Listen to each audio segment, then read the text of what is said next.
Hola a todos, mi nombre es María José Antón Gomis y hoy estoy aquí para hablaros de un vídeo llamado Cuando el patrimonio no era de todos, sobre la Damnatio Memoriae en el Antiguo Egipto. Antes que nada, avisaros de que este vídeo se va a dividir en dos partes. Una primera parte en la que hablo de cómo es el trabajo de la investigación desde un inicio hasta que ya tienes elaborado el propio trabajo, y una segunda parte que os voy a hablar de los resultados que he obtenido investigando sobre este tema.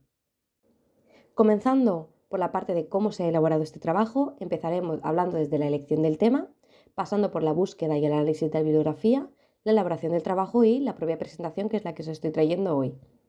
Primer paso, la elección del tema. ¿Cómo debe ser este?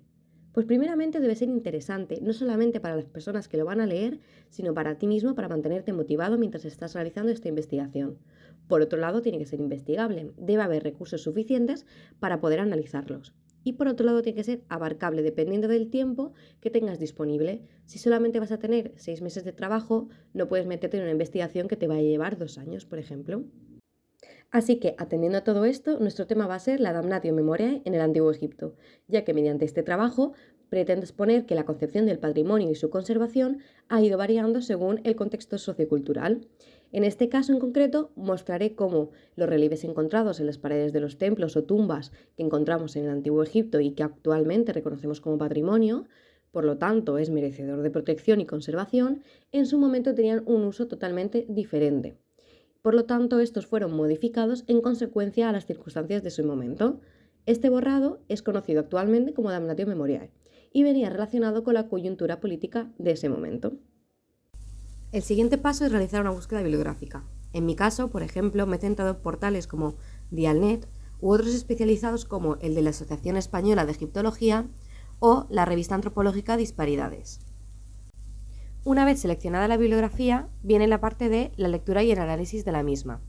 En este caso, la bibliografía que he utilizado para este trabajo os la pondré al final de todo el vídeo para quien esté interesado en investigar un poquito más sobre el tema.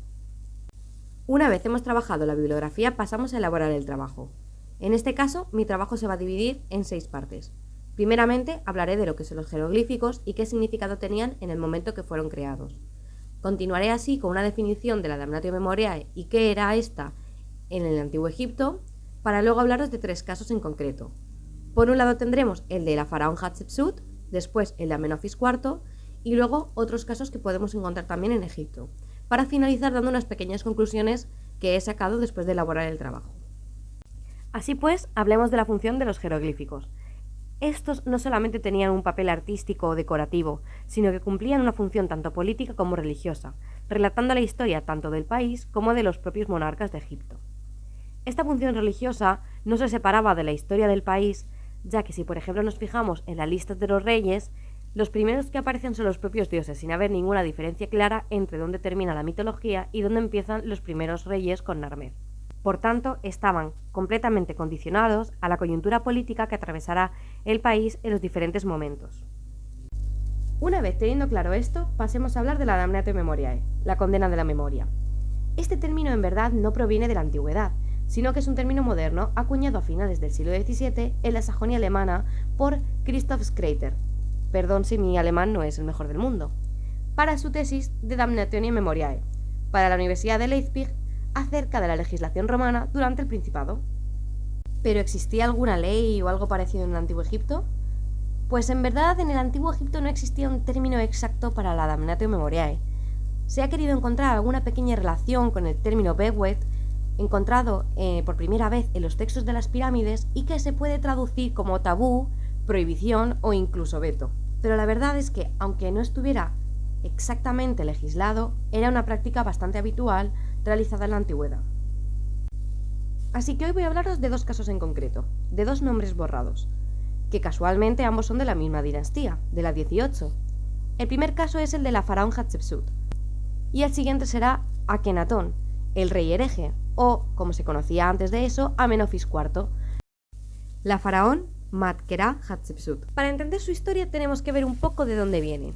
Ella fue la 4ª hija del faraón Tutmosis I con la gran esposa real, la reina Gmosis. Sus 3 primeros hermanos fallecieron antes de tiempo, por lo que ella quedó como la única superviviente a su padre y por lo tanto la heredera de la línea. Tutmosis I tuvo una segunda reina, Mundofred, con quien tuvo a su hijo Tutmosis II.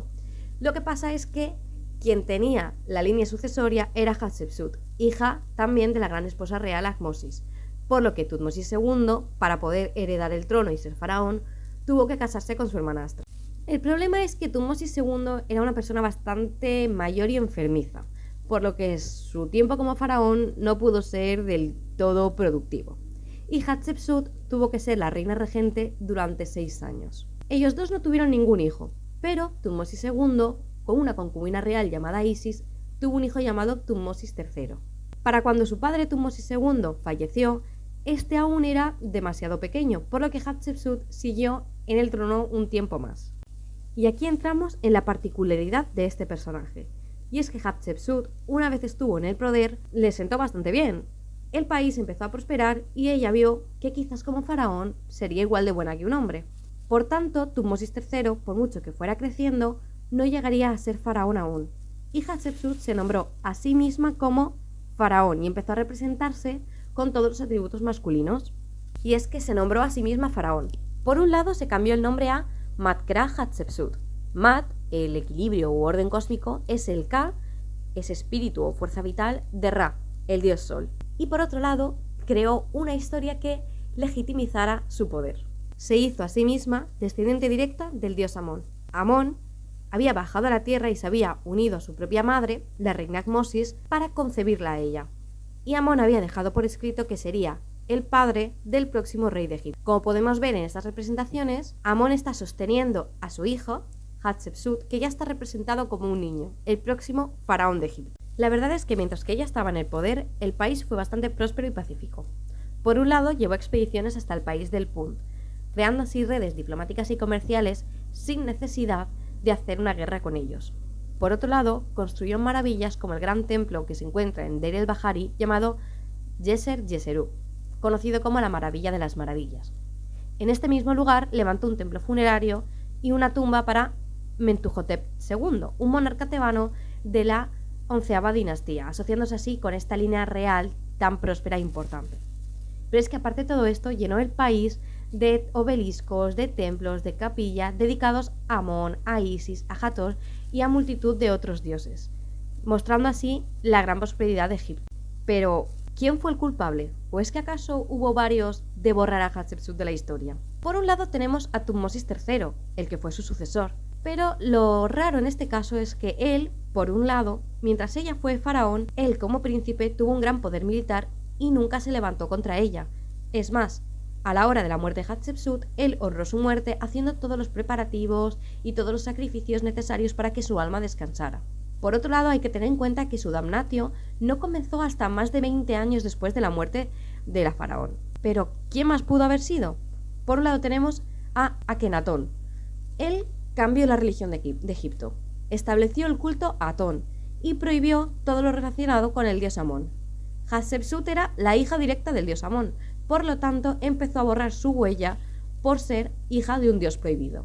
Y por otro lado tenemos los casos de Seti I y Ramsés II. El linaje de ambos proviene de Ramsés I, el cual no era un hijo legítimo como podía ser Hatshepsut, sino que él llegó al poder casándose con una hija legítima del antiguo faraón, sin ser de la línea real, algo que era una ética totalmente contraria a la de Hatshepsut, la cual era descendiente de Tutmosis I y aparte descendiente de Amón.